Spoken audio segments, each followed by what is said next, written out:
Assalamualaikum Bre, selamat datang kembali di Guru Gembel Channel. Sebagaimana yang Beraya ketahui, sekitar 1 tahun yang lalu saya diundang oleh pihak Robitoh Alawiyah untuk mempertanggungjawabkan klaim saya di media sosial bahwa pihak Robitoh Alawiyah dan Ba'alawi itu tidak memiliki hubungan darah apapun dengan Nabi Muhammad SAW. Pernyataan saya itu harus dipertanggungjawabkan dalam bentuk perdebatan terbuka di ruang publik. Begitu kan?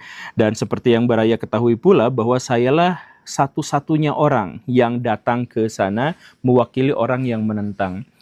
Sebenarnya sejujurnya harus saya sampaikan bahwa di belakang layar ada begitu banyak orang yang memohon kepada saya, meminta kepada saya untuk tidak hadir dalam acara perdebatan itu. Ada di antara mereka yang khawatir terhadap keselamatan saya, ada yang mengkhawatirkan tentang kredibilitas saya di masa depan, dan lain sebagainya. Tapi saya berpikir pada waktu itu bahwa saya memiliki itikad yang baik dan saya memiliki prasangka yang baik. Dan karena itu maka saya akan maju saja sebagai pertanggungjawaban atas klaim yang saya ajukan di media. Dan luar biasanya apa? Memang pihak Robitoh Alawiyah menyambut saya dengan baik, memberikan kepada saya sajian-sajian yang positif, dan memberi saya makanan yang enak, dan secara porsi itu juga cukup. Pada dasarnya mereka adalah kelompok orang-orang yang baik yang mencoba untuk menjamu tamu dengan sebaik-baiknya.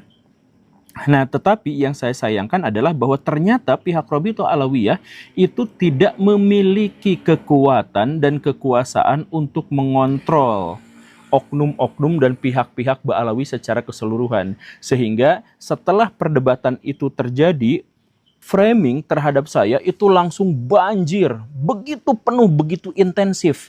Dan itu dimulai dari sejak saat perdebatan itu sampai saat ini. Serangannya itu terus-terusan, non-stop, intensif, luar biasa. Dalam bentuk fitnah, dalam bentuk framing, dalam bentuk teror, dan lain sebagainya. Ada juga upaya boykot, ada juga tekanan kepada pihak-pihak yang lain untuk memboikot saya, dan lain sebagainya. Ya, itu sebenarnya sangat-sangat mengganggu, dan pada beberapa titik saya menjadi merasa terancam dengan berbagai teror itu. Saya mendapatkan teror dari begitu banyak pihak, bukan hanya dari pihak yang itu saja. Dan ini benar-benar menjadi beban yang lebih besar kepada saya, karena menjadi jauh lebih intensif lagi.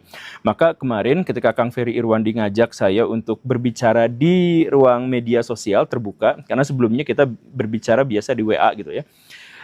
Ketika Kang Ferry mengajak saya untuk berdiskusi di ruang yang lebih terbuka dan disajikan kepada publik, saya tanya, kita mau bahas apa nih? Kang Ferry bilang, apa aja